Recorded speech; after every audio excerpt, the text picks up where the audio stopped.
बच्चों आज हम पढ़ेंगे अलंकार। अलंकार का अर्थ पढ़ेंगे, अलंकार के प्रकार के बारे में। और पहला प्रकार हम पढ़ेंगे इसमें। अलंकार का अर्थ है आभूषण या श्रृंगार। जिस प्रकार आभूषण शरीर की शोभा में वृद्धि करते हैं, उसी प्रकार अलंकार भी भाषा के सौंदर्य में वृद्धि करते हैं। कहा जाता है कि जिस प्रकार एक स्त्री के आभूषणों से उसकी शोभा बढ़ती है, उसी प्रकार पद्य खंड में अलंकारों के प्रयोग से पद्य खंड की यानी काव्य खंड की क्या बढ़ती है, शोभा बढ़ती है। अलंकार के प्रकार देखिए आप। अलंकार के दो प्रकार होते हैं, शब्दालंकार और अर्थालंकार।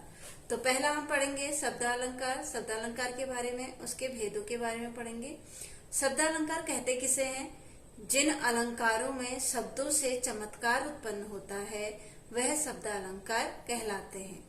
यानी कि जिन अलंकारों में शब्दों से चमत्कार उत्पन्न होता है, यानी शब्दों से क्या होता है, चमत्कार उत्पन्न हो जाता है, तो वहां हमारा क्या कहलाता है, शब्दालंकार कहलाता है।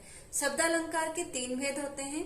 देखिए तीनों भेद लिखे हुए हैं। अनुप्रास अलंकार, यमक अलंकार, श्लेष अलंकार। तो अनुप्रास अलंकार के बारे में हम पढ़ते हैं पहले। अनुप्रास अलंकार किसे कहते हैं? अनुप्रास अलंकार जहाँ क्या होता है, काव्य में वर्णों की आवृत्ति, वर्ण, ठीक है, शब्द की नहीं बल्कि वर्णों की आवृत्ति अनेक बार होती है, वहां अनुप्रास अलंकार कहा जाता है या वहां अनुप्रास अलंकार माना जाता है। अर्थात जहां आप ऐसे भी कह सकते हैं कि एक ही वर्ण की आवृत्ति बार बार होती है, वहां अनुप्रास अलंकार कहलाता है या वह अनुप्रास अलंकार कहलाता है। अनुप्रास अलंकार के भी 5 भेद होते हैं। छेकानुप्रास, वृत्त्यानुप्रास, लाटानुप्रास, श्रुत्यानुप्रास और अनुत्यानुप्रास। तो इसमें जो है हम छेकानुप्रास, वृत्त्यानुप्रास के बारे में थोड़ा देखते हैं कि किसे कहते हैं। तो पहला हमारा है वृत्त्यानुप्रास।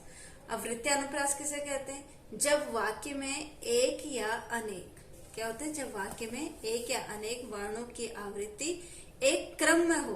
क्रम जानते हो ना, एक के बाद एक, यानी कि जब वाक्य में क्या हो, एक या अनेक वर्णों की आवृत्ति एक क्रम में होती है, तब वहां जो है वो वृत्त्यानुप्रास कहलाता है या वृत्त्यानुप्रास वहां होता है। जैसे इसका उदाहरण देखिए, चारु चंद की चंचल किरणें खेल रही हैं जलथल में।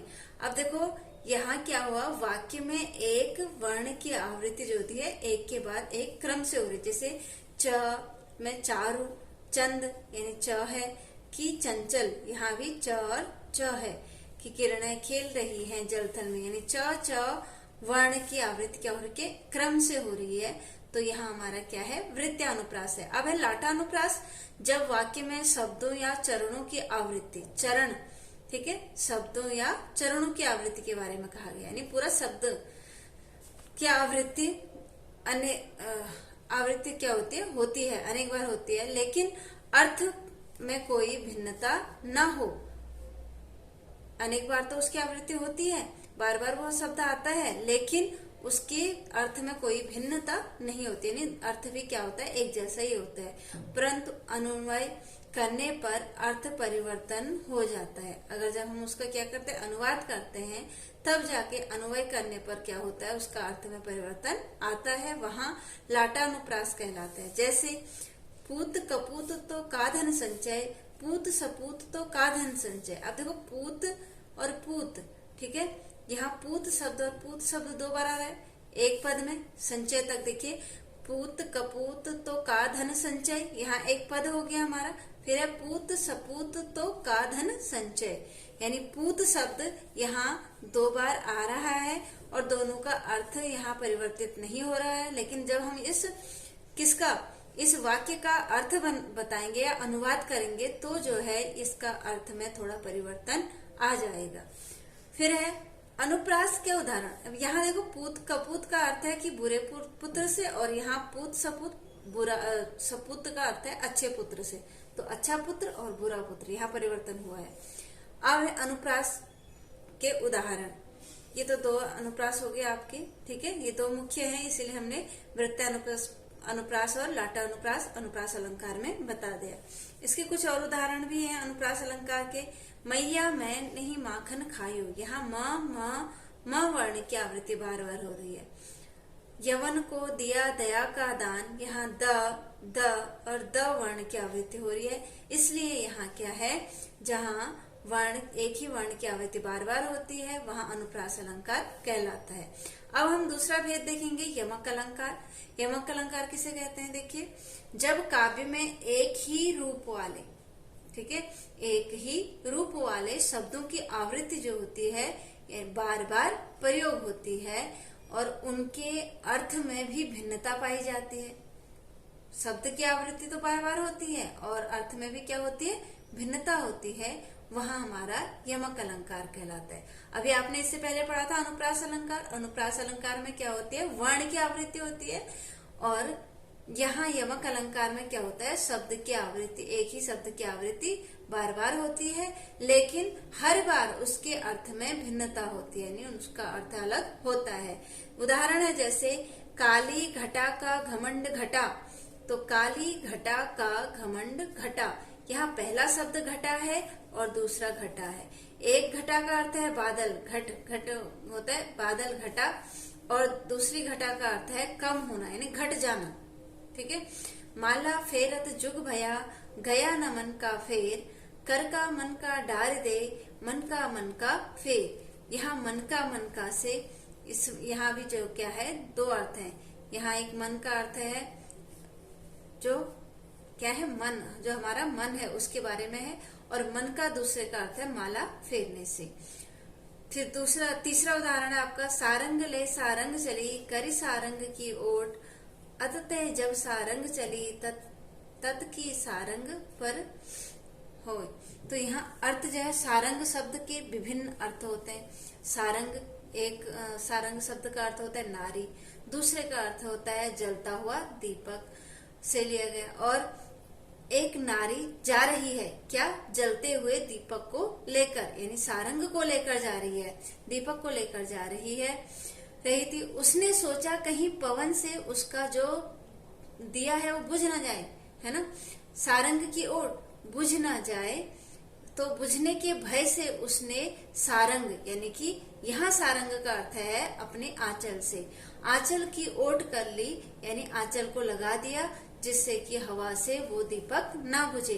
तो यहाँ जो है, परंतु जैसे ही दूसरी ओर सारंग, यानी यहाँ एक अर्थ सारंग का है हवा से चली, तो उसने सारंग यानी दीपक बुझा दिया।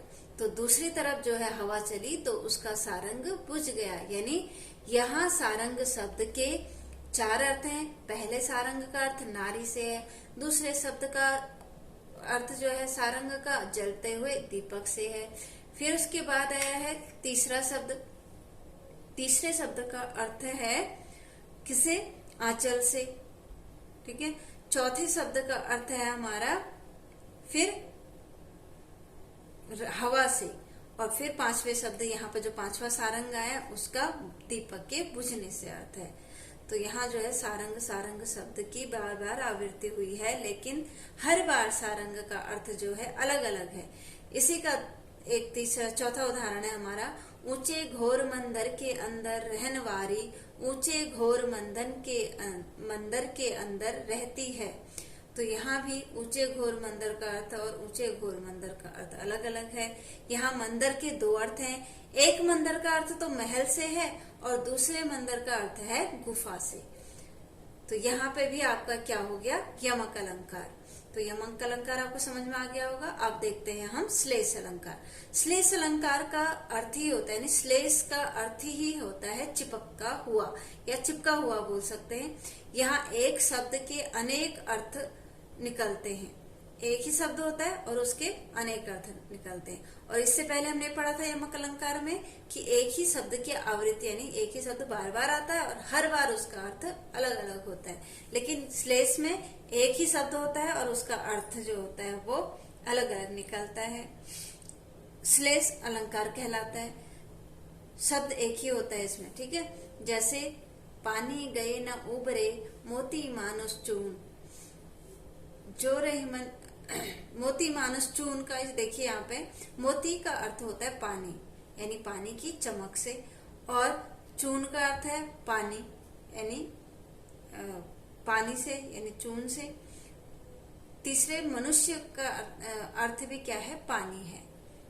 तो यहाँ जो है पानी गए न उबरे मोती मानुष चून, तो मोती, मानुष और चून तीनों शब्द के अर्थ क्या हैं, अलग अलग हैं, और तीनों में ही जो है श्लेष अलंकार है। यानी कि श्लेष अलंकार किसे कहते हैं, जब क्या होता है, एक ही शब्द में अनेक अर्थ छुपे होते हैं।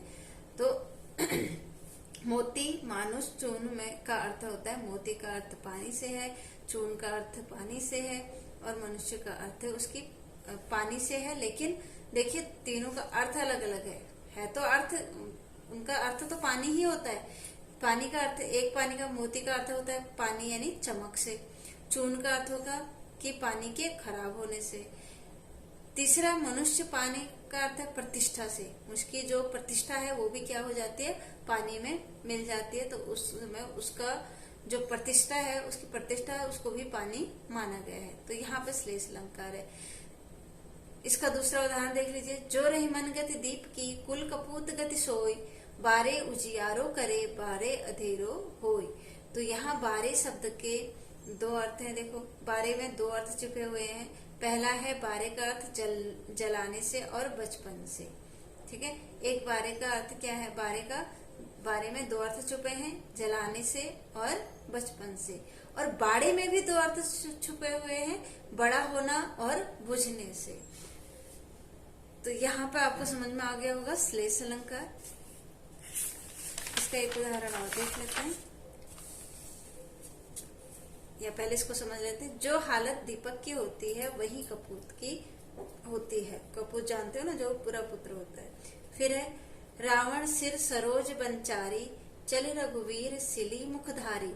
अब यहाँ सिली मुख एक शब्द है, और इस शब्द के दो अर्थ हैं, यानी चिपके हुए हैं इसमें दो अर्थ। एक है भौरा, सिली मुख किसको बोलते हैं, भौरे को भी बोलते हैं, और बाण को भी बोलते हैं, जो बाण चलाया जाता है। तो यहाँ पे हमारा होता है कि कौन सा अलंकार हो गया, शब्द अलंकार। तो आज का वीडियो यहीं तक, धन्यवाद।